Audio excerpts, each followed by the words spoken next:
Well, I mean, look at the guys, the Antifa that stormed the White House that caused President Trump to get taken into the bunker. They injured over like 55, I think, Secret Service agents. They weren't Mm, even prosecuted. If I went to okay. DC if I went to DC and assaulted a police officer and broke a window on one of the government buildings, they're not going to give me 7 years for that, But because we were Trump supporters, because they wanted it, Right. they weaponized the DOJ against us, labeled us. That they ramped it up by saying, "Oh, these are tier one anti-government extremists."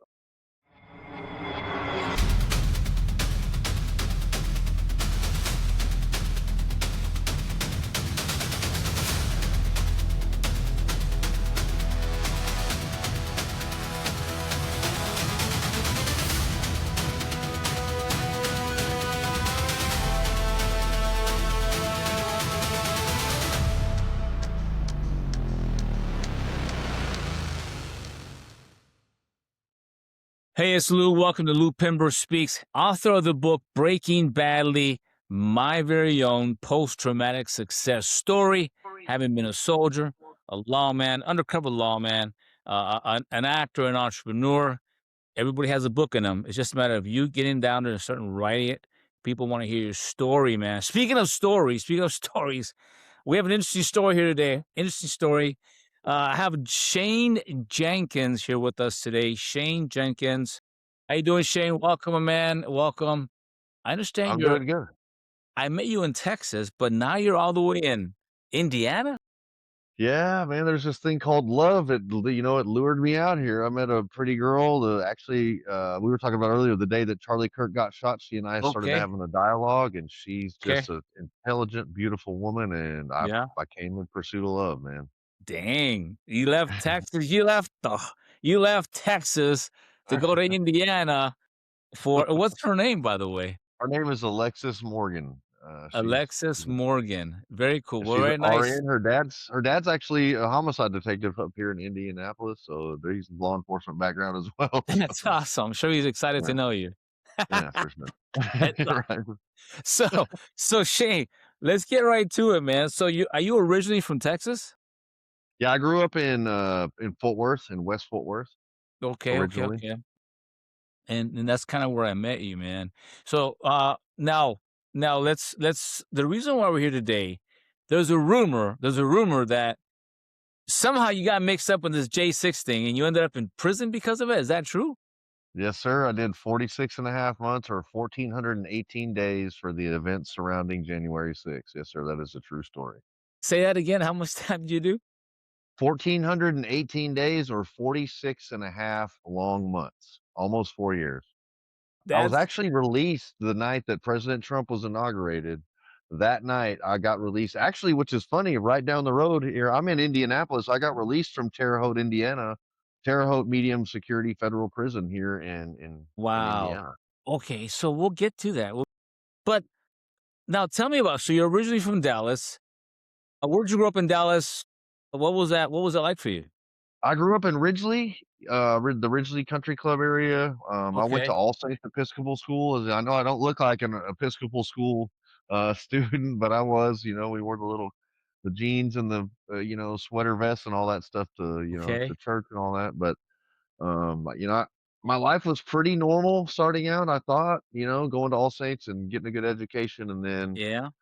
things took a turn for the worse. It seemed like at the time I found out I was adopted when I was about 12 years old, and I Okay. really just felt lied to by my adopted family because I was like, "You've known this all these years, and you hid it from me, and you didn't tell me about it." And then I started to kinda look at, like, what my own mom threw me away basically. In my mind, I was an immature young man, so I Yeah. will Yeah. admit that I had an immature response to it, but in my mind, I was like, "What was so wrong with me that my own mom didn't even want me?" And that was just something that, like, really just ripped my heart out, and I didn't understand, um, what, what I didn't understand what that was that created a lot of anger in me, that made me run away. I really kinda disengaged from school and sports and all that and started running away from home, running with the bad crowd, Yeah. drinking and doing, light drugs and stuff like that, and Yeah. turned down a dark path. Interesting, man. So you find out you're adopted when you're how do you find out you're adopted? My adopted sister was actually in town. We actually had moved to New Mexico at this point. I started like the 7th grade in Ruidoso, New Mexico. Yeah. Beautiful ski resort town, lovely place. Have you ever been? If you haven't been, you should go. Ruidoso, New Mexico. But Also, yeah. uh, yeah, I was there and she came up to visit and we were arguing about something. And again, I was like 12 or 13. And my mom came outside and she looked at my mom and she was like, if she looked at my mom and she told her, "If you don't tell him, I'm gonna tell him." And I was like, My "Tell God. me what?" And my mom was like, "Stop, please." And my mom pulled me later to the side later that night and said, "Son, you're adopted." And I was just like, "What?" Like, and so for me, it was this I had and this is really what kinda traumatized me, I think, is I had an identity crisis. In that moment, I said, "Shane Jenkins is a lie." Like, everything that I thought was reality for me Yeah. Yeah. was a lie, and so Yeah. in it took me time, I felt betrayed by my adoptive family, betrayed by my biological family, and then I said, "You know what? I've got an opportunity to create who I think Shane Jenkins is," and what I thought at that point in my life was a man was like one of these guys like, you know, Joe Pesci in Goodfellas or like Scarface, some bad, like, I wanted people to be afraid of me, fear me, respect me, and not in a healthy way, you know what I mean? Yeah. I Yeah. thought that was what I wanted from people because Okay. I felt like, and so I set out really upon that journey of fighting and, partying and doing all those things and trying to earn a reputation for myself, and I did. I got kicked out of Ruidoso, New Mexico, and they said, "Look, we will drop all the charges against your son, ma'am, if you guys will leave and go back to Texas," and so it Dang. wasn't long after that that we headed back to Texas, which is really Wow. when things took a turn for the worse. So that was probably when I was 15, in Fort Worth. I caught an aggravated robbery at the age of 15. Mm. By the age of 6, I got a year probation for that. By the age of 16, my friends had shot and killed a guy in Watauga, and this was in 1994, I believe. Shot Wow. and killed a guy and shot 2 more people while I was in the car with them. So I Dang. didn't do anything actually, but I was an accessory to that murder and 2 attempted murders. And I was on probation for an aggravated robbery. So I ended up going to TYC, to Gainesville State School, and doing 2 to 4 years. I did about 3 years on that. Yeah.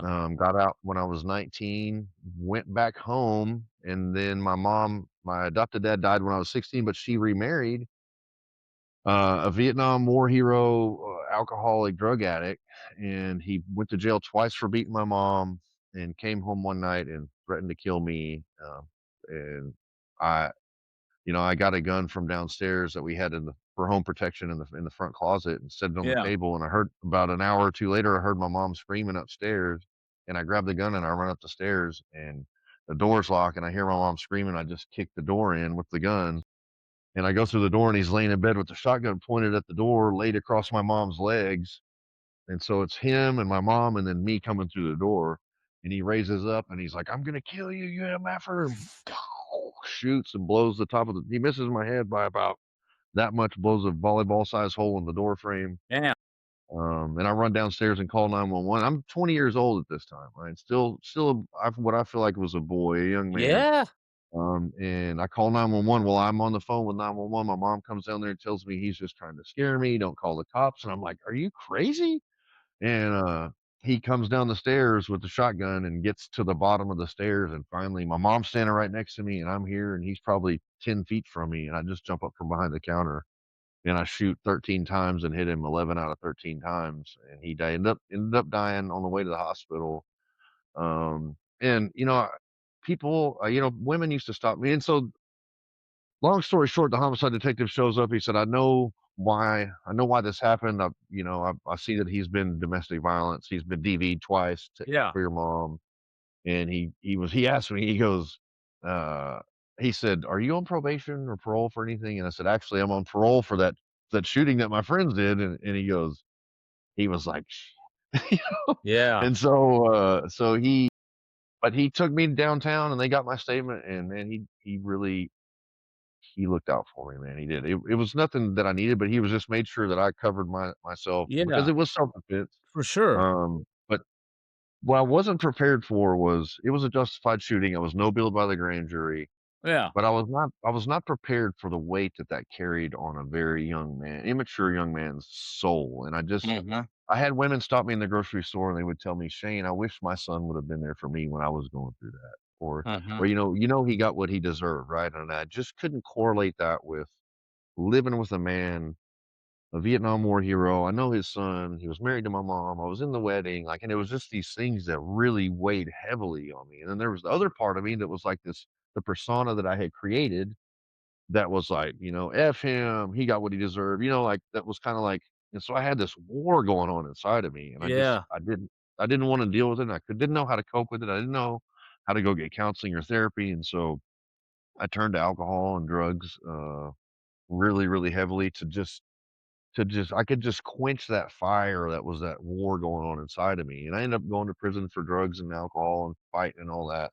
After that. Mul Yeah, multiple times, but fortunately gave my life to Jesus Christ in 2016. I was going through the, prison fellowship program, which was actually Okay. started by Chuck Colson. I don't know if you know who Chuck Colson is, Mhm. but it's a little political, aside to it. He's actually the hatchet man for Richard Nixon and Watergate, for some of your viewers who may not know, but he went to prison for that and started this Christian program, and I actually went to it, and gave my life to Christ, like, the first couple of weeks I was there, and it really just God salvaged my destiny and changed the trajectory of my life, and I'm so, so Wow. thankful for it, Wow, yeah. wow.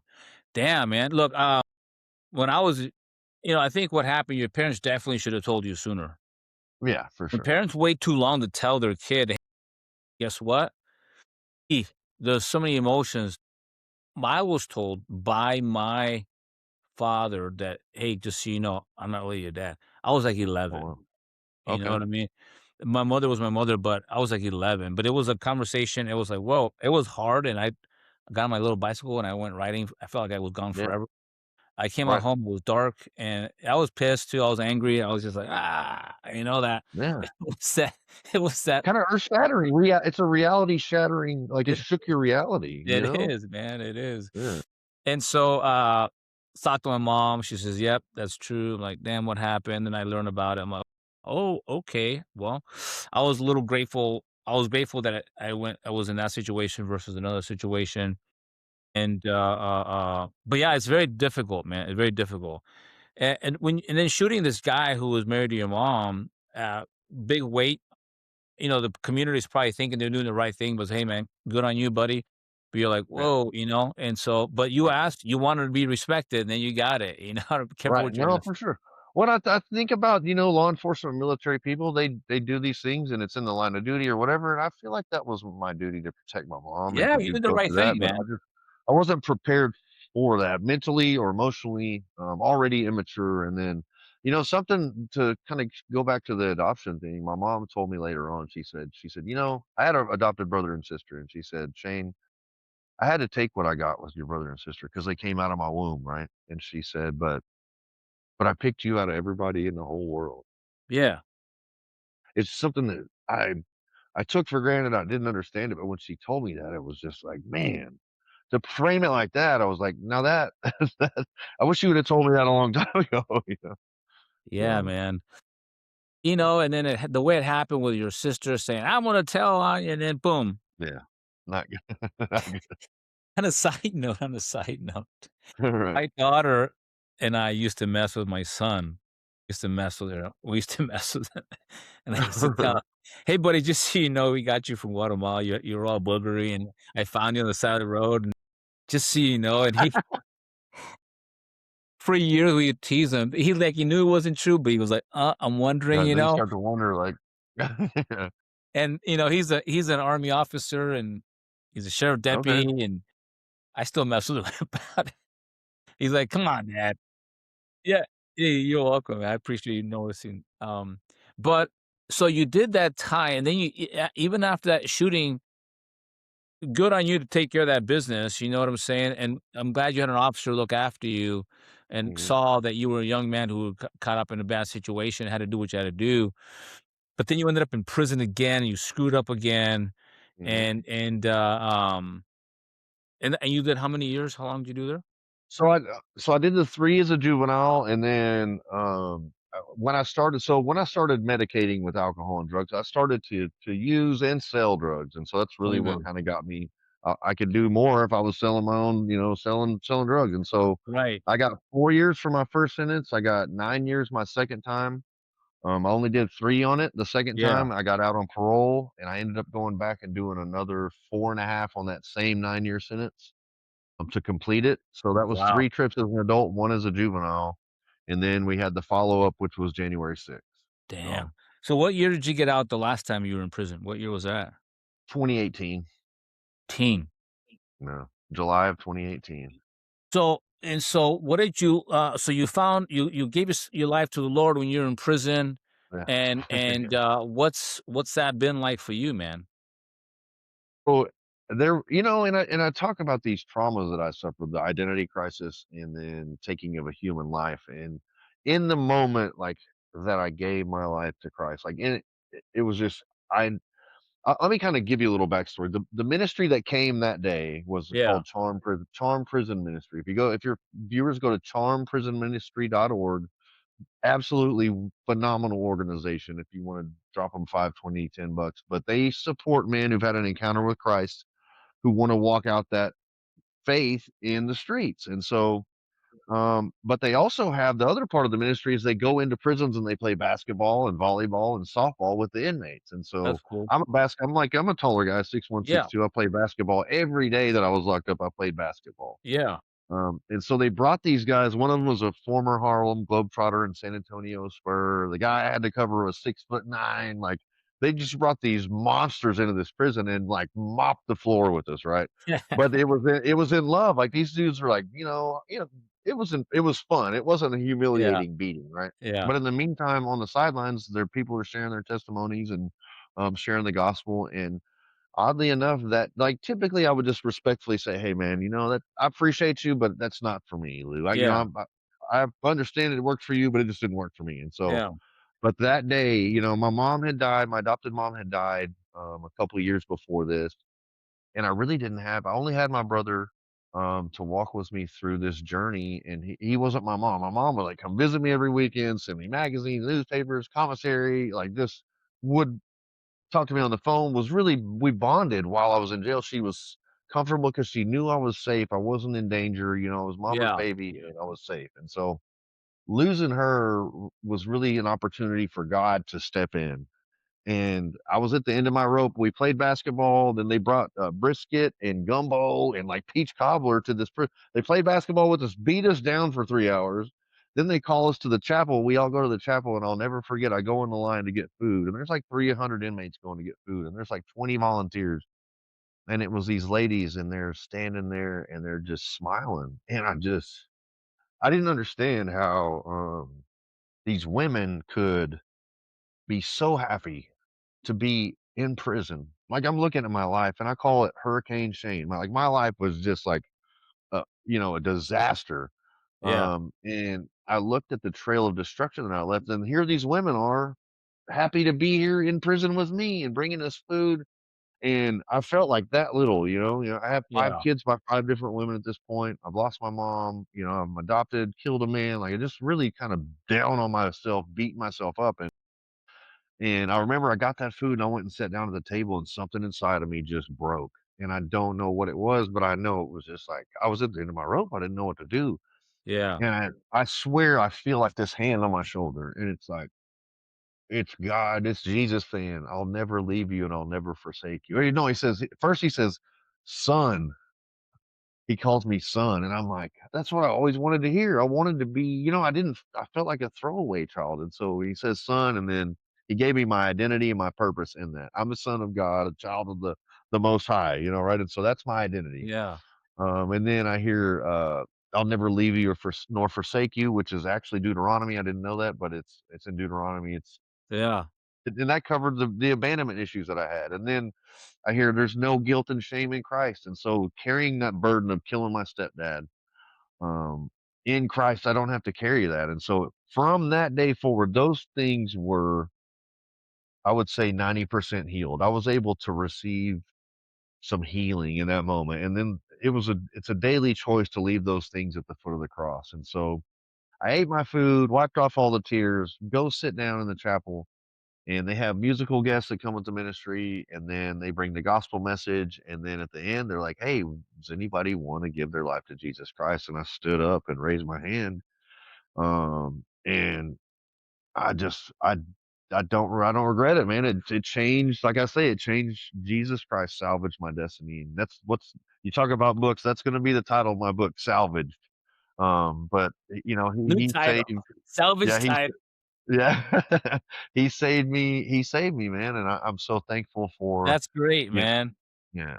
So That's a great it's been a testimony, dude. That's amazing. yeah, I think we need more men following in Jesus Christ's footsteps because I like to tell people that the kingdom of heaven needs good men, strong that's men right. to protect it. Because there's always a battle. There's always this battle going on, and for a minute there, you lost the battle, and you were fighting for the wrong team. And That's right. so I'm glad you're doing better, man. So you get out of prison in 2018. You sitting and minding your own business, and somehow you end up in Washington. Tell me what happened, dude. Well, let me preface it a little bit. So I started that program November of 2016, right? Okay, Actually got there the day before Thanksgiving, gave my life to Christ like December 19th the following month. But okay, this was the 2016 election, right? Or, no, Trump coming into office, getting the Russia, all this stuff. right, right, And the first thing that I really became passionate about when I got saved was the unborn, right? And so I really started to see how we kind of like we just discard those children. And being a child who was discarded really that really touched home with me. And so I I, I kind of started to align with the right on the pro life, not pro choice politically. Then I kind right. of started watching them persecute Donald Trump, and then I went through this 18-month program, get released in 2018, end up working for the ministry that I was telling you about for a year, end up going Okay, back. I I end up going to the oil field again. I had worked in West Texas in the oil field before, okay, and really got you know whenever COVID hit, late 2019, early 2020, I lost my job in the oil field. I had two vehicles, at a mortgage, and I lost my job because of it. There was no way that a convicted felon could make that kind of living anywhere else. yeah, So whenever they shut down, I was a non-essential worker, and they kind of really put a clamp down, people stopped traveling, which really had an adverse effect on the oil field. Oil prices plummeted to where, if they're not making more than $30 a barrel, they're not making a profit. And it even went down to negative. They had too mm, much oil, they were producing too much, they didn't have anywhere to put it. And so because there was no demand for it. And so I went home and really delved into politics and started to see like why they were trying to mandate this vaccine. And I mm, really kind of went down the COVID rabbit hole. Me nor any of my children received the vaccine. I rarely wore a mask. I believe in herd immunity. You get exposed to it, you heal from it, and then you expose your family to it, and then they yeah, heal. And that's kind of like the scientific thing but all of a yeah, sudden it was this new 6 foot separation, wearing a mask, and it's really just opened my eyes, right? And so yeah. by the time the election rolls around, November 3rd, I'm finally off parole. So in Texas, you're if you're not on parole, you're eligible to vote. And so I voted in the 2020 election. Okay, First time I'd ever been interested in voting, and the first time I ever voted for straight Republican, but voted for Donald Trump at the end of the yeah, day. And I voted early in Texas. And okay, and then I went, election night, I watched the election. And I watched Trump leading the whole night, and then yeah, I'm like 11, 10:30, 11. I'm like, "Man, I gotta go to work tomorrow, I'm going to yeah, bed." And yeah. then I wake up the next day, and I'm like they're like, "He lost," and I'm like, "What? So What is weird, going right? on?" And so, then they start to roll out, the Fulton County videos where they're pulling the ballot box, where they're covering the Yeah, windows, and they kick out yeah, all the people who watch the counting of the ballots, and I'm already super sus about the tabulating machines. Why do I need you to take my vote and tabulate it whenever I don't trust computers? It's very easily yeah, able to manipulate that. And so I just started to kind of really get involved in this. And um, I was doing residential roofing sales in Houston. I had moved to Houston at this point and was doing okay, residential roofing sales. And long story short, our boss was swindling his employees out of money, and I confronted him. December 1st, confronted him, and he fired me on the spot. He's like, "Get out of here! I don't want to hear that." And so it was this big deal at this company meeting. I get fired. Well, no big deal. He owed me a bunch of money. He paid me the money, and so I had a pocket full of money for 5, 6, 7 grand. Yeah. Uh, Donald Trump sends out this tweet, and it says, "Come to DC." It'll be wild. Look, hang on, let me pause you for a second. Donald Trump is the greatest promoter of all time, man. Like, Yeah. him and Don King, greatest promoters of all time, you know? No, And absolutely.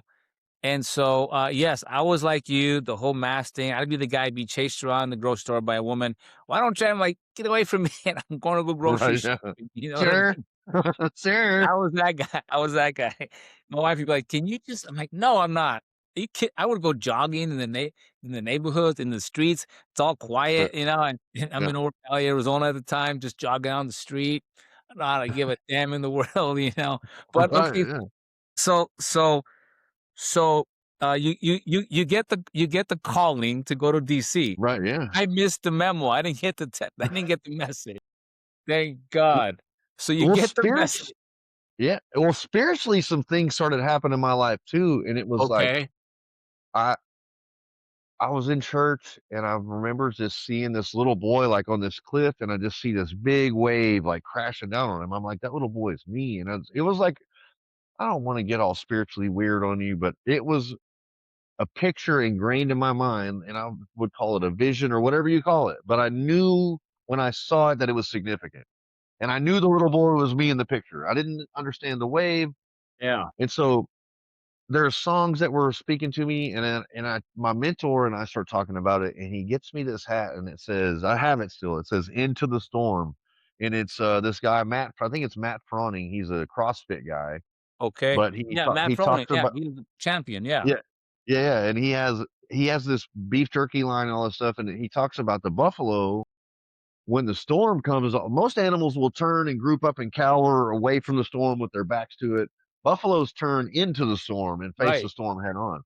Yeah. And so I knew that this storm was coming, and I didn't know what it was. Um, and and sure enough, I mean, here it comes, this invitation to DC. I'm I don't have a job. I'm recently fired. Donald Trump promotes it and basically invites me. Yeah, I Yeah. would have went.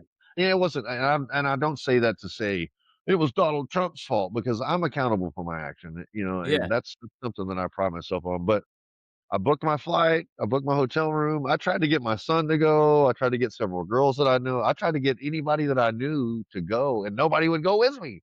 You trying to And get they're like, people "It sounds like arrested, a," man. yeah, they're sorry, "It sounds like a bad idea, Shane." I was like, "What do you mean? I'm not gonna do anything stupid." You Yeah. know? And so they were right. I will say I will say I should not have gone, but man. Yeah. So you get there, and what's it like when you first got there? What did you see? Well, so I went again, I went alone. I flew from Houston, had a layover in DFW. Actually met a family, the Cron family, the mom and 2 daughters at the airport there, shared my testimony, kinda just like with you, shared my testimony with them. Yeah. Um, and they're like, "You know what? You seem like a really awesome guy." And our dad's at home. The mom was like, "Would you mind being our escort, like our protector, while we go to this protest?" Because we had been hearing that Antifa and BLM were gonna be trying to separate people in the crowd and do all this stuff, right? And so, Yeah. I brought tomahawks and, like, a tactical knife, and I knew you couldn't bring a gun, so I was prepared. I was wanted to be able to protect people and protect myself. Yeah. DC's a very, very murder rate super high in Yeah. DC, very Yeah. dangerous city. It's unfamiliar territory, so I'm not gonna go somewhere unprotected. And so, Yeah. they invited me, and I met them the morning of. That was January 5th, but they said, "Meet us at the Ellipse at, like, 5:30 AM," and we went down there, and man, it was like a concert. And I don't know what kinda concerts you've been to, but it was just, and as the people gathered, it was insane. People were singing and dancing and Yeah. laughing, and it was just like this amazing vibe. They were praying together. Like, I just was blown away by, like, this is amazing. Like, this is Yeah. awesome. And as the Yeah. day went on, the speeches were going on, and it was just they were firing the crowd up, and it was like, we're gonna have to, and it wasn't. didn't take it literal, the rhetoric, like, we're gonna have to, the I guess the Patrick Henry speech where it's the sunshine patriots and all this stuff, like, they're like, "You're gonna have to fight to keep this republic." I forget what his name, Mo something from Alabama. He recanted it after, like, months after. He's like, "I should have never said that, on January 6th." And I was Yeah. like, "Man, it was an awesome speech he gave and Yeah. fired the crowd up, and why regret it?" I don't know. Anyways, but so I stayed down there the whole time through all the speeches, until President Trump was done at, I wanna say, like, 2 or 2:30. He came on, like, an hour late and went really, really long. He went into detail about every state and how they were committing how in some counties in some of these states you had more voters that voted than were on the voter rolls. Yep. You had 100,000 straight votes for Joe Biden, like, which is statistically impossible to have either way, Donald Trump or Joe Biden, to have 100,000 consecutive votes for one candidate or the other is impossible. Right. Not to mention them kicking the counters out and pulling the things from under the table and all these questionable things. And that was my goal by going was my goal wasn't to storm the Capitol. My goal was to support these congressmen and senators who intended to object to the certification of the election. Send it if Texas had a question about this county or that county, give them 10 days to review those counties, review those voter logs, review the ballots, whatever it took. If they couldn't figure anything out or find any fraud in 10 days, then bring it back and let them certify it and let whoever be the next president of the United States. And so Right. that was the mission. Well, the Cron family and I, like, we had been out there from 5:30 a.m. till about 2:30 p.m. And they're like, well, we're going to we need to go freshen up, use the restroom and do all this stuff. We've been out in this crowd all day. The only thing Yeah. they had was porta potties out there. And so I was like, okay, well, I'll go with you guys. Well, they go up to their hotel room. I go to Starbucks and get protein packs and coffee for everybody. Because, if you're going to storm the Capitol, you got to have protein packs. Not really. But, they come down about 30 minutes later and I'm giving everybody their food, and they're all of a sudden they're like, one of them grabs their phone. They go, "Oh my gosh, they stormed the Capitol!" And I was like, "What do you mean they stormed the Capitol?" Without And they're you. like, "Look!" And I was like, "You guys stay here, be safe. I've got to go see what the hell's going on," because I felt like something is. I believe, for me, I believe in righteousness will prevail over evil and cheating and whatever. So I had a hard time believing the fraud that I saw with my own eyes, which I would bet every penny that I had that it was legitimate fraud, that they were gonna allow that to, especially in America, that they were gonna allow that to be perpetrated against the American people, to steal an election from the American people. There's no way. And so So check it out. On election night, so election morning, because I had already voted, right? My wife and I take a plane. I think we're in Cancun or something like that. Chilling that night. I'm like, okay, cool. We're doing good. We're doing good. Go to bed. I wake up because I left the TV on in Mexico. I right. left the TV on. I woke up around, it was probably 3 or 4 in the morning, Central Standard Time. And I'm like, what? How did these numbers just, I mean, it changed like dramatically, like world record breaking numbers came in. Right. Yeah. And I was like, should I wake her up? I'm like, no, let me see what's going on. And then all of a sudden, they call it. I'm like, what in the world is going Right. on?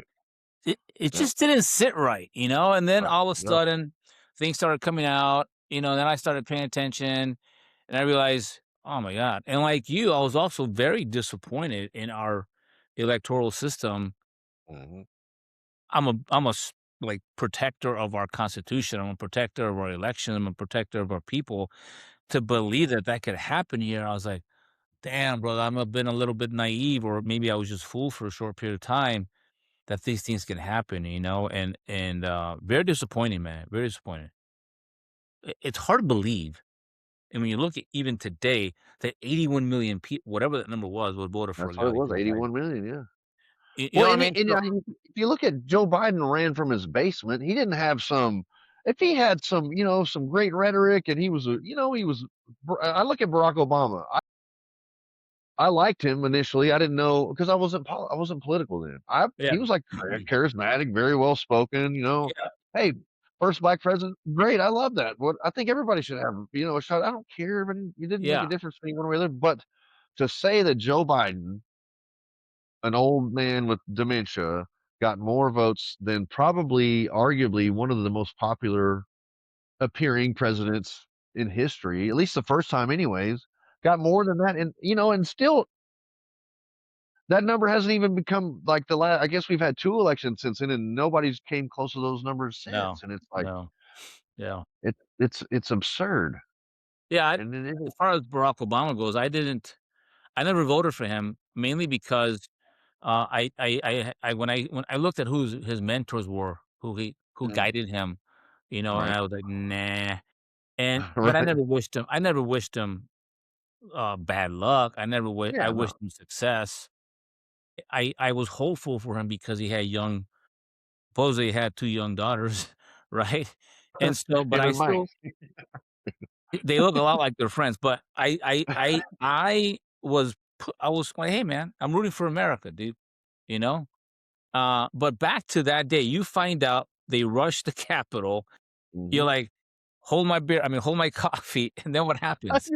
What So happens? I take off running. I've run from, I guess, the Starbucks all the way down to the lower West Terrace. I didn't really know where I was going. I was trying to get one of those little scooters, and they were all dead, and I couldn't get the app to work, and I'm like, "Oh my gosh, I'm gonna miss whatever's going on." And I get down there I come around the west side of the Capitol where they have that huge scaffolding and all that, Yeah, and I remember looking at it and I was like, "Oh my god." It looked like somebody had kicked a fire ant bed and people were just, like, climbing all over and I was like, "Whoa." I was like, "That's freaking crazy." And so I get a wow. little closer and then you hear, like, the crowd like, "USA, USA." They're singing, like, the national anthem, and people are just nobody's being violent, but what I didn't realize is, like, it looking back at the videos, they had already launched munitions into the crowd of people peacefully milling around, and so the crowd had moved forward, and I didn't see all that, so I was late to get down because we went and got protein packs and they used the restroom, so I didn't come straight from the rally to the Capitol, Yeah, which is kinda when everything kicked off, and it wasn't organic. There's videos that Darren Beatty has on revolver.news where these masked people come and they speak to the DC police or the Capitol Police, and they visually shake their head, the Capitol Police officer gives them the thumbs up, and they start going and taking down the ski fencing that they had. They start moving the bike racks, yeah, because when the crowd comes from the ellipse, they're gonna come right down this path, and if there's obstructions in the way, they're not gonna spill over onto the Capitol grounds, which was, I believe, the plan. It was how the trap was initially set. Then they let me ask you this before we get into that. When you were there and everyone was chilling, rock concert, pre-rock concert environment, you Mhm. know what I mean? What was there any other did you notice any other crowds that seemed to, like, to not fit in?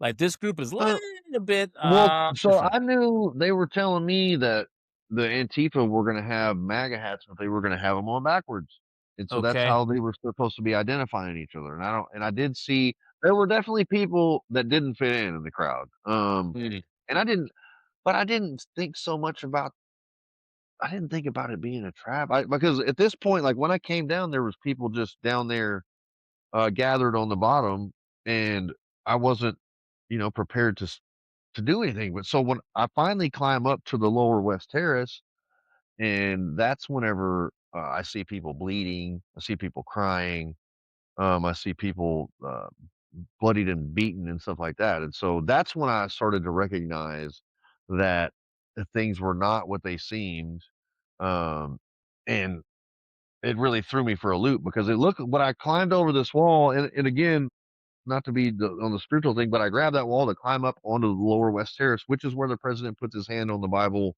when they get sworn in. okay. Uh, but I hear a voice and it's like, "Shane, this is dangerous." And I'm like, "All right." And I had to think, like, why am I here? Like, I'm not doing anything at this point. I'm like, what is Yeah, going on?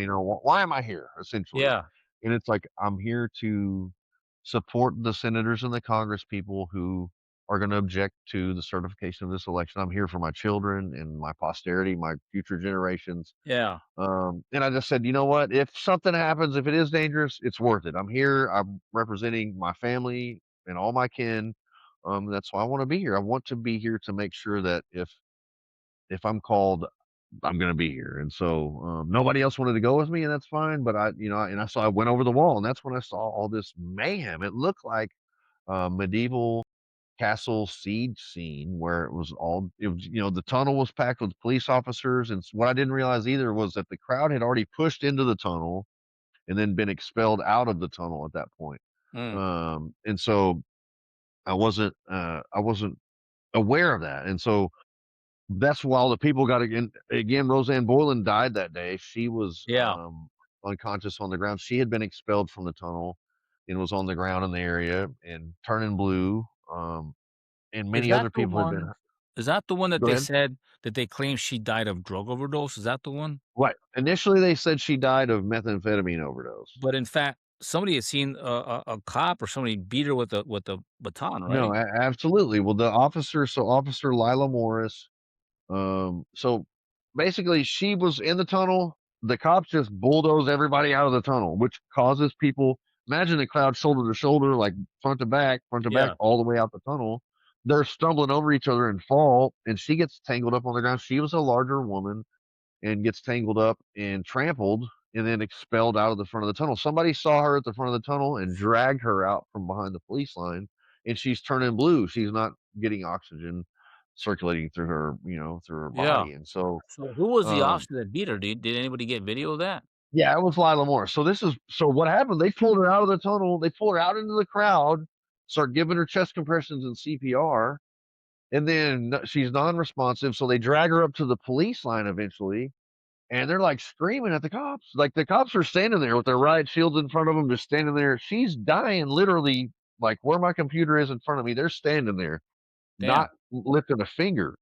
And they're like, "Help her, help it." Anybody that gets up there and like is trying to tell them, they're spraying them or hitting them with their batons or whatever. So they're not helping this lady. Well, finally, this big cop moves other cops out of the way and puts his foot on her body and tries to like a trash can laid on its side, like to kick it back out into the crowd and to Wow. kick her body out into the crowd like that. And when he does that, the crowd like the crowd just surged and they're like, "You MFer," and like Right. water bottles and phones and I mean, flag sticks, flag poles, crutches, canes, everything comes flying in there. Well, Wow. in that moment, so if you look at the tunnel, Officer Lila Morris is on the far right hand position of the tunnel, and this you see this stick come flying in and land. If you're looking, because the way we saw it was we saw it from an officer's body cam footage from in the tunnel looking at the crowd, and you can see her in the periphery right here.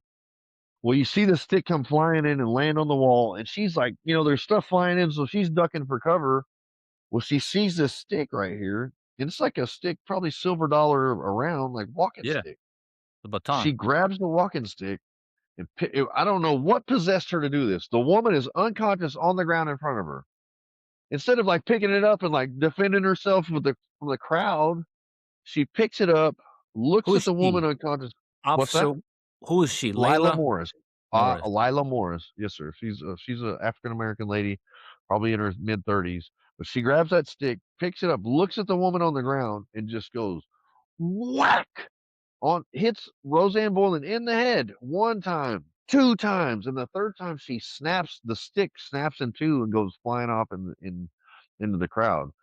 And Wow. that and eventually after that, that was kind of the end of her part in that. But then finally the cops do drag her body into the tunnel. We watched because we were finally given all these body cam footage, and they drag her body into the tunnel, and get her to aid, but she was non-responsive and she died, and so they had her body cremated.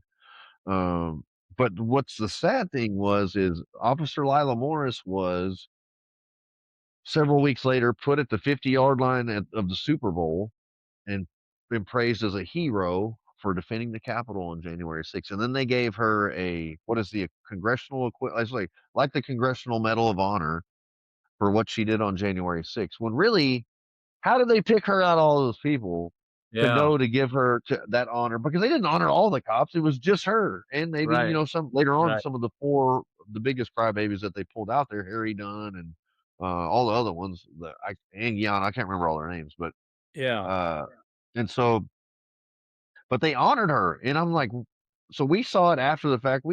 There's been no investigation into Roseanne Boland's death, the same as there's been no investigation into Ashley Babbitt's death. And there was actually two men who died, Benjamin Phillips and Kevin Greason, that died at the Capitol that day. Well, this is why when Biden left, the auto pen gave all these pardons Right. to all these people that Yeah. were part of that, you know? Absolutely. And it's horrible because that just goes towards their level of awareness that they knew, but Mhm.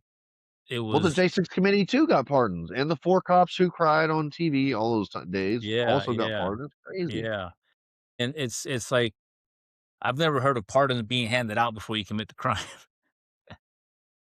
before being convicted. It's just yeah, you're gonna be permanent pardon. Damn. So what did you do, and then how'd you end up getting locked up?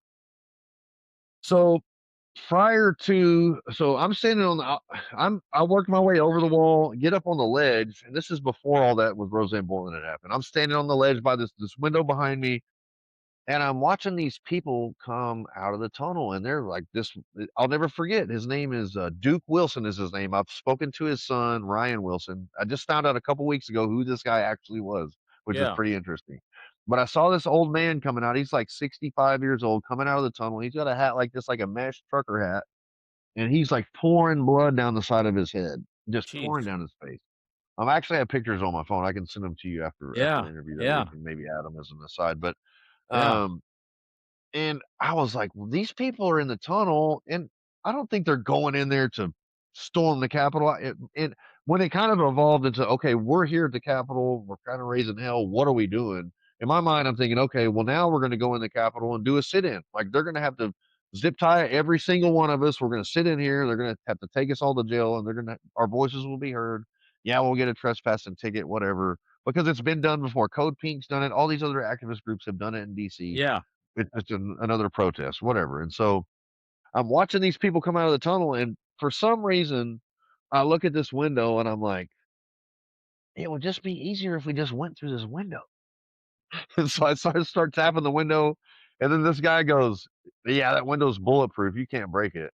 And I yeah. was like, "Why did you? Why'd you have to say that?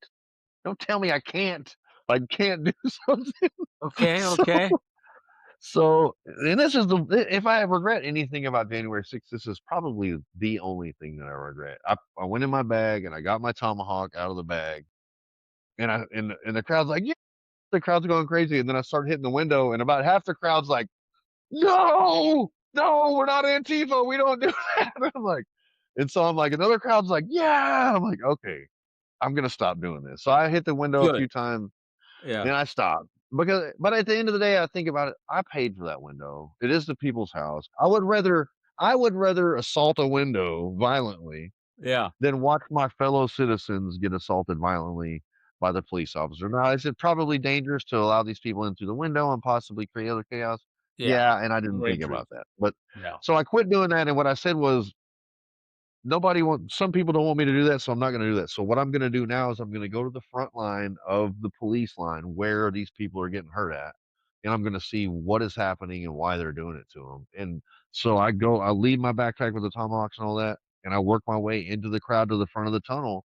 Before I can even get to the police line, I'm pepper sprayed 4 times, and when I finally do get up there, I'm struck from behind with a baton when I had done nothing. I've got my back I had to turn my back on them to work my way in the crowd, but because they kept spraying me. So when I got up there, they hit me in the head. I'll send you pictures of that as well. I have like a still have a dent.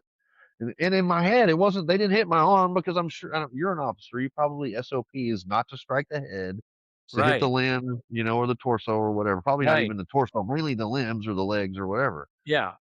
And so they struck me in the head. The same officer that struck me, and it was not a baton, it was actually an ass with the weighted ball on the end of it. Huh? And he was the same one as Commander Bagshaw that struck Victoria White about 32 times about the head for doing absolutely nothing. She never took an aggressive offensive action against law enforcement. He struck her in the head 32 times. Now it wasn't full swings, but he was reaching over a shield and like still at that level of force, like her face was all knotted up and bloodied and bruised. The only thing that I saw that she did wrong was wearing a MAGA hat. And that's the only crime that I could think that he was Wow. offended by, because he seemed triggered by something, and I could only imagine that that's what it was. You know, and there's a whole riot effect that happens, right? And it happens sometimes on both sides. The You know, like psyche, right? yeah, It's a there's the riot psychological thing. effect when it's like you light a match and everything wants to burn up, like, you pulled out the axe to bust through the window. One part is saying, "Yay," the other part's like, "No!" And Right, it's that riot effect, and all of a sudden people are like, "Screw it, let's just go do it," right? It's the right, same thing with police, and if right, you're not in check, if you're not in discipline, if there's not someone in charge there to say, "Whoa, whoa, whoa, whoa," right, right. that's horrible that happened to that lady, man, that's horrible. So then you see this, and then what? You get hit with a baton.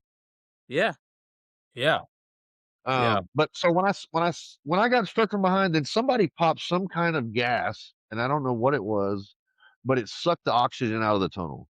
And I'm breathing 1 second, and then I'm like, "Oh, oh," wow, and I'm like, I panic and I started climbing. I had to climb my way up out of the tunnel, to get out of there. And so when I did that, I got out into the crowd. Somewhere in the middle of all this, I escorted a police officer who got drug into the crowd to safety, Officer B. Miller.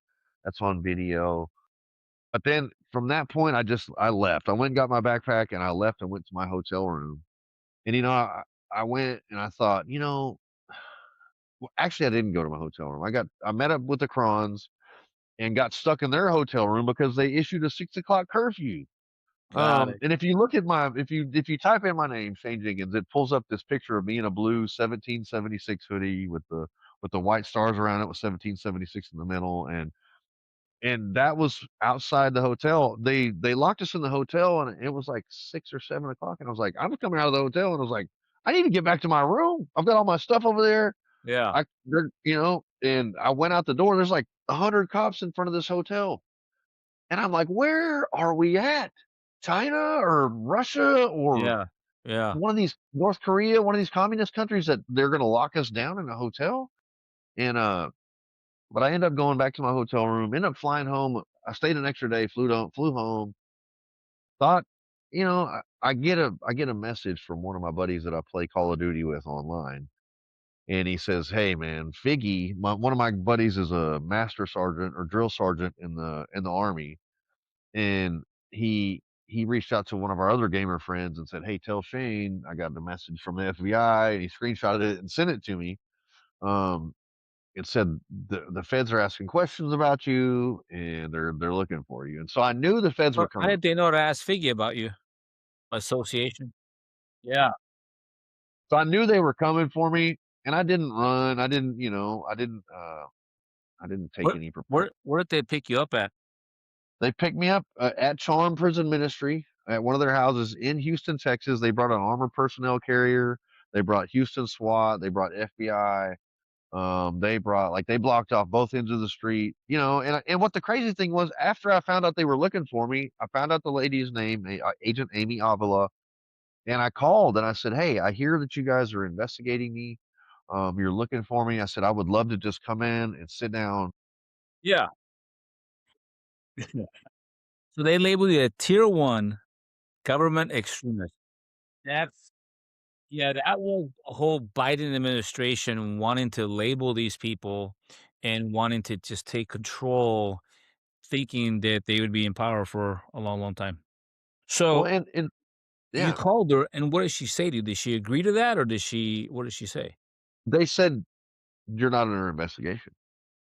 When I already know to the contrary, and I wasn't going to I couldn't be like, well, I know from so and so that for sure. Yeah. Um, and so I, they came and got me March 5th, which was almost 2 months to the day from January 6th. And this was there's a huge problem for me with this, the way they came at us. Instead of saying, they arrested a serial killer, I think, was it in DC or New York?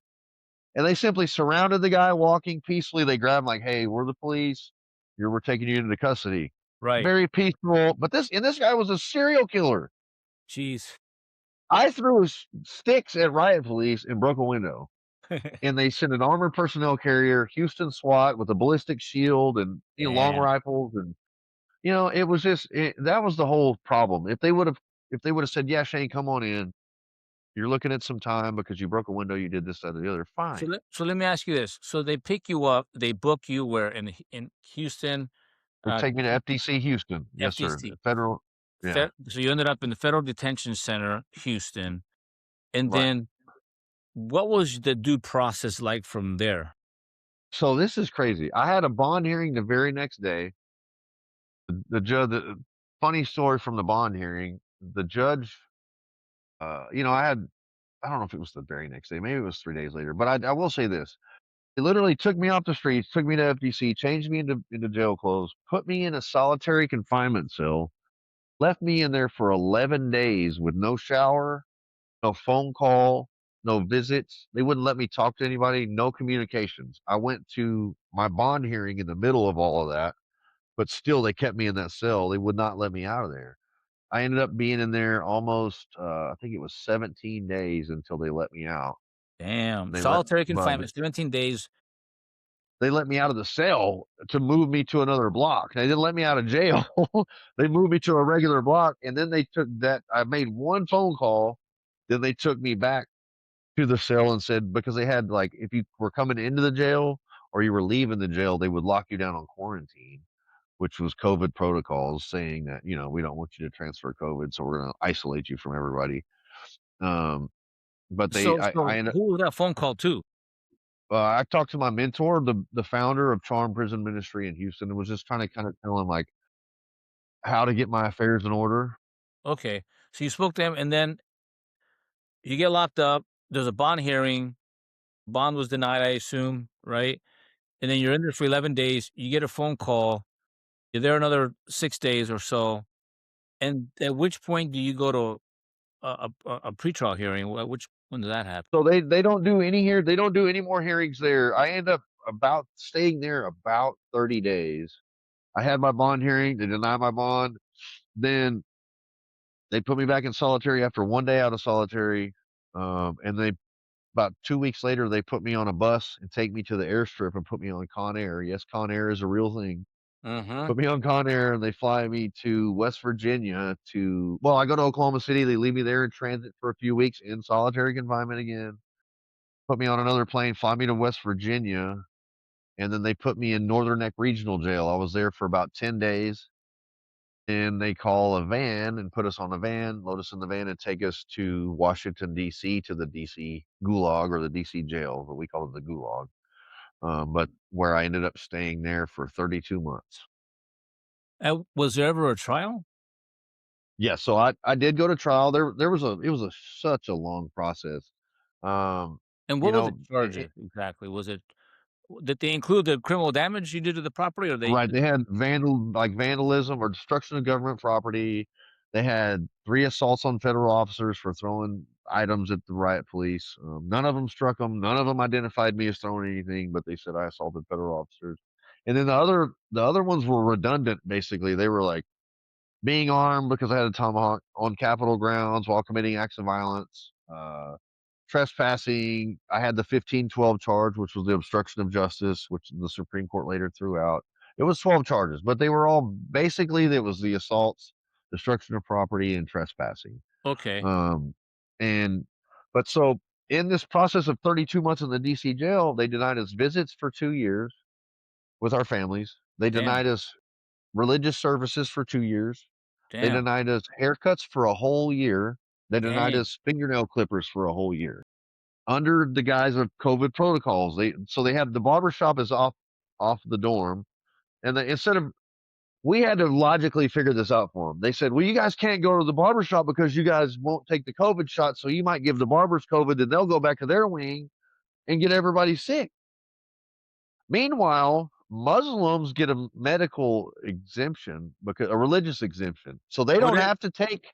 Yeah, who we've talked to them. The who Muslims in the DC jail. the Muslims, okay. Yeah, so we were Christians. We're like, well, we want to use our religious exemption because the way they created the vaccine was they used aborted fetal tissue to test and do all that. Got So it. we're against But the that. Muslims were given a, "Hey, you're good. Salam alaikum, And they brother." were allowed to go to mosque and pray every day and do all these things. Meanwhile, we want to use our religious exemption. We can't go to chapel. We can't receive communion. We can't have a volunteer come and do Bible study on our wing. That's why we also didn't get visits because they said, if you guys have COVID and you go to visit, and you don't have the vaccine, then your family could give you COVID. And even so, this was how bad it was. Even a couple of guys even said, you know what? I'll take the vaccine just so I can see my family because it means that much. Yeah. They took the vaccine and they said, oh, you know what? We're sorry.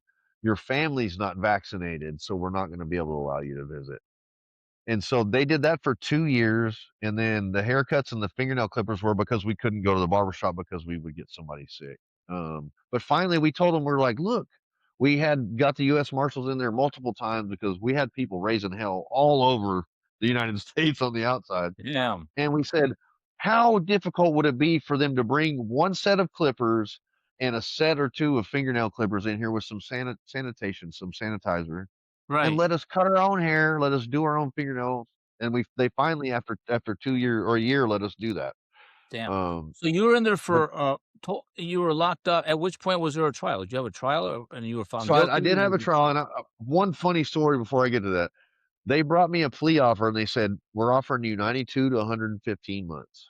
And I said to my lawyer and in front of the prosecution, I said, "I would love to consider this plea offer, but I don't negotiate with terrorists." And my lawyer goes, he gets me back in the room later and he goes, "Shane, I want to win this trial for you." He goes, and I said, "Look, man," I said, "I appreciate your enthusiasm." I said, "But we're not getting out of here alive. Metaphorically, we're not going to win this trial. No Yeah. way, no how." And I told him, I said, "We're going to trial." I went to trial knowing I was going to lose. I ended up actually getting less than my trial was a week long. It took them 2.5 days to decide the verdict. I got 84 months, which was less than the plea offer that I was given. Yeah. um, the judge sentenced me. He did have mercy. That's crazy. A Marine career NYPD officer who was on the governor's detail in New York, they used his military and his law enforcement background against him, and they gave him 10 years for assault on a federal officer. But because I had had a rough childhood and struggled with killing my stepdad and had a criminal history and poor, pitiful Shane, they gave me a lesser sentence than a guy who served honorably in the military, who served honorably in the police force. To make it make sense, I've got a criminal record that like makes career felons like, golly, that's crazy that you did all that. Yeah. But then they take it easy on me and they go harder on the police officer, and I'm like Insane. so. And he was a J6 person as well? His name is Thomas Webster. Yes, sir. He's a Marine and was on the governor's detail and did 30 years, I guess, in NYPD. Good. He's a good man as well. I will say that, personal friend of mine. Insane, bro. So let's, as we wrap up, man, so you then go to trial, you lose, you get 84 months, and Mhm. then what? I end up a couple months later. They ship me off to federal prison. I do 14 months between Pollock medium security prison and Terre Haute medium security prison. While I was in there, I did start Stand in the Gap Foundation, which is the primary organization helping J6ers post-pardon put their lives back together. So there was Okay. some good fruit that, I Standing did the lead the gap. Bible.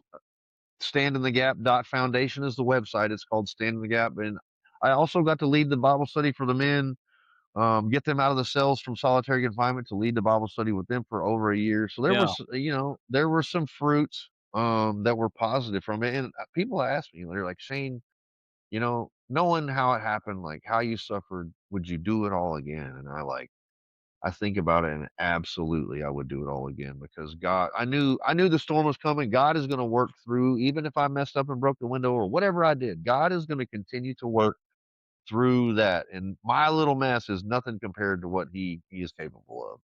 Let me ask you this. You got 84 months. Was it in line with what you did? Did it match? Or was the treatment you got the in line with the charge, the crime you committed? No, Meaning the and so vandalism, the trespassing.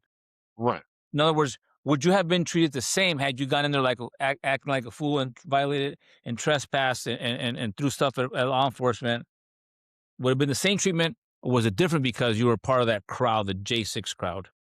Well, I mean, look at the guys, the Antifa that stormed the White House that caused President Trump to get taken into the bunker. They injured over like 55, I think, Secret Service agents. They weren't Mm, even prosecuted. Like if I went to okay. DC if I went to DC and assaulted a police officer and broke a window on one of the government buildings, they're not going to give me 7 years for that, you know. But because we were Trump supporters, because they wanted it, Right. they weaponized the DOJ against us, labeled us that they ramped it up by saying, "Oh, these are tier 1 anti-government extremists. Oh, these guys are domestic terrorists. Oh, they did what Donald Trump wanted them to do." It was political. It was politically aimed at the MAGA party to be a death Yeah. knell to MAGA and Donald Trump, and it was a warning to free-thinking MAGA citizens to say, "Don't you dare come to DC and question anything that we're doing because this what we're doing to them will happen to you." And so it was we were labeled it was over the top. That's what I always said. They miscalculated. If they would have just said, "Look, Shane, you broke a window, or you're going to get 6 months for that. You threw items at police officers. Was it dangerous? Yes, but you didn't hurt anybody.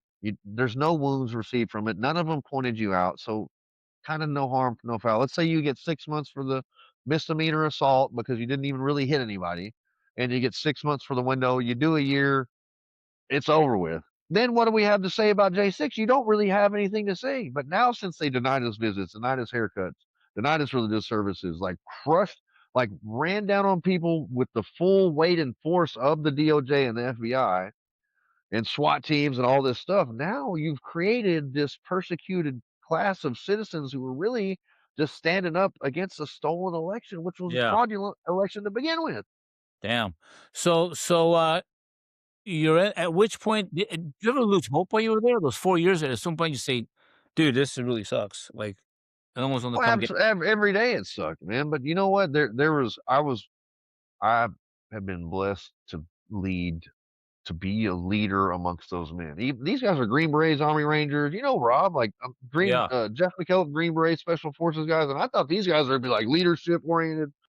I got, I was able to, because I've been in jail before, know the system, also know Jesus Christ, was able to um, work with the guards and they try to get the foot off of these guys next, get them out for Bible study, and so to be in a leadership position in the dorm with the men, and it's like it changed the dynamic of it because it was bad, but it also created this brotherhood amongst us, and yeah, it sucked, man. It was horrible, but that was what was able to soften the blow because I've had to lose my life. How many times I've been to prison and yeah, restart it, yeah, lose my girlfriend, lose all my belongings, lose my wife. Like lost loved ones while I'm locked up. Like I've been through all of that. So for these yeah. guys who lived honorably, never been to jail before a day in their life, I found my purpose again serving those men in there to say, like, look, man, we're gonna get through this. And that was my goals and my mission was to make sure that nobody took their own life in there and to make sure that we walked out of there, all of us together. And thank God we did, man. And so I So have what a what wonderful extended family what now. was that like? What was that like walking out of that place when they got the Man, phone call? I walked out of Terre Haute at 1 o'clock in the morning, 3 degrees outside, snow on the ground, the night of the inauguration, January, actually, it was 1 AM, so it was technically January 21st, and just Mhm. to go from solitary confinement to walk outside in the snow, and they're like, "Look, the president wanted you out before midnight. You've gotta get out of here. Don't linger. Don't take any pictures. Don't do So anything. Get out of here." Like, to go from that, like, locked in a cage to going out into that was just something. I didn't sleep for, like, 36 hours and no caffeine, no nothing, just so where'd because you go? it's hard. I went so we had a girl who was doing media and stuff for the foundation. Okay. Her and her boyfriend came and picked me up. They took me to a hotel room right here in Terre Haute, and then I don't know if you remember or not, but there were snowstorms in Houston, and I was supposed to fly home to Houston, but the airports were shut down. So the next day, I flew to Dallas Fort Worth. My oldest son picked me up. I got to go see my brother and my kids and stuff like that. And so Yeah. that's what I did. And the crazy thing, and I want to say this is, we thought like, you got your freedom back, like everything is it's good, man. Everything is great again, but it's not. There is a wound that has happened to all these men. I still get the phone calls like, when are they going to make this right? When is something going to happen? When are they gonna Yeah. find out what really caused January 6th? When are they gonna, compensate us? When are they gonna take care of our families? When are they gonna compensate the families whose loved ones died at the Capitol? Or when are they gonna hold the cops accountable who beat that unconscious woman or who shot Yeah. Ashley Babbitt Damn. unarmed? And it's an ongoing emotional, mental, like, trauma to see nothing happen because we thought, we got Cash Patel, we got Dan Bongino, you got Pam Bondi, all these people in the DOJ and thinking like, we got Trump in the White House. Surely they're gonna at least I don't give a damn about a lawsuit. I want people to ask to be held accountable, Yeah. and Yeah. none of There's a that lot of is people happening. for sure. The officers who beat that, who just let that woman die, the guy who kicked her out of the way, Layla Morris for what she Yeah, did. yeah. Yeah, it's just terrible, man. And so what's the future look like for you now, man? You got a new girlfriend? You're in Indiana? Yeah. But in the bottom in the fine print, it's gonna say pardoned by the President of the United States. So men and women are having a hard time getting jobs still because those charges, some of them violent, are still showing up on their criminal history. And they're even though they're pardoned Yeah. legally, been forgiven by the law, it still shows up when these jobs or these companies are discriminated against them and not allowing them to get jobs. Um, People are emotionally, you talk about PTSD, Yeah. suffering like, suffering through PTSD, emotional and mental trauma that they suffered Yeah. in the 4 years in jail, being hunted by the FBI, like all these things, they're still having an impact on their life, I actually started drinking really bad when I got out. I couldn't figure out what was going on. Like I wanted my life to go back to normal. God finally showed me like your life really has never been normal, Shane, but you're not going back to normal life. This is the new normal, and so Yeah. part of me moving up here to Indiana is I've been sober since I've been here. So I've been over a month. I haven't had a drink of anything, and I've, I think about the guy at the pool that Jesus asked, who said, "Do you want to be healed? Like, do you want to?" And he had to think. He's like, "Well, but every time somebody comes, they get in the water, and the angel heals them first." And it's like he's had all these excuses, and I had to think like I'm beating myself to death over this stuff that happened to us. And I'm like, Jesus is standing there saying, "Do you want to be healed?" And I like Mm. have to say that, yeah, I want Shane back. I don't want whiskey back. I don't want that anymore. I want to live my life according to his purpose that he has called me to, and I want to be the man that he's called me to be in his kingdom and the ambassador for him. And I want to run this foundation and help these men and women put their lives back together. And Gi that's what I got Give me to the do, name. man. Give me the name of your foundation again. Stand in the Gap Foundation. Stand in the Gap Foundation, yes, sir. And if you go Foundation. to the website is standinthegap.foundation. I see. Yes, sir. Stand in the Gap dot foundation Yes, sir. at what is it, .com or just That's it, dot foundation. oh, okay, got it. Stand in the Gap dot foundation, that's it. That's it. Yes, That's sir. where they That's it. find It'll it. pull it up. Yes, sir. Interesting. Well, damn, Steve, Shane, sorry, You're I fine. wish nothing but success and moving forward. I appreciate you meeting with me. Look, here's what you have going for you. You got a woman who cares for you. Her dad's a cop, so here you go. Yeah, yeah, and I'm sure he's excited, right? And so but you got faith on your side. Many Yes, good sir. examples in the Bibles of men having endured so much. One of my favorite characters in the Bible, aside from Jesus Christ, of course, is David, you know what I mean? A Yeah. rebellious Yeah. young man, Yeah. and so it took different people in his life to bring him to where he got to, so it's gonna take different people in your life to get you where you're gonna get to. I could tell you Yes, what sir. helped make changes in my life was the books I read, the people I associated with, and the places I congregated with, Right. I recommend Yes, every sir. John Maxwell book there is. Heck, read my book. There's a Okay. lot of good books out there. I'll get my book sent your way if you want a copy, Okay. man. And so, Absolutely. lots we can do, man. Nothing but success to you, Shane. Uh, can people find you on social media? Are you a lot on social media? Yeah, I'm on social. On Facebook, Shane Jenkins, and then on Twitter, I'm at the real J6 Shane. Look me up. The road It's a little J6 Shane. spicy Right on, sometimes. man. Well, Shane, definitely lions, not sheep. And I Yes, appreciate sir. what you're doing. Much success to you. Thank you so much. Hey, if you know of anyone out there who's got an incredible story just like Shane, send it my way. If you like what you heard today, subscribe, like, smash it, share with people. And if look, we people have a story. Not everyone gets a chance to share their story. Not enough platforms out there to do it. Send it my way. Inbox me. If you like what you heard today, comment. If you didn't like what you heard today, comment. It's all good, man. Free speech is important. Talk to y'all soon. Again, this is Lou Pimber. Thank you for being here with us today. Shane, much success to you, brother. Take care. Bye-bye. God bless you. Thank you. All right, stand by. So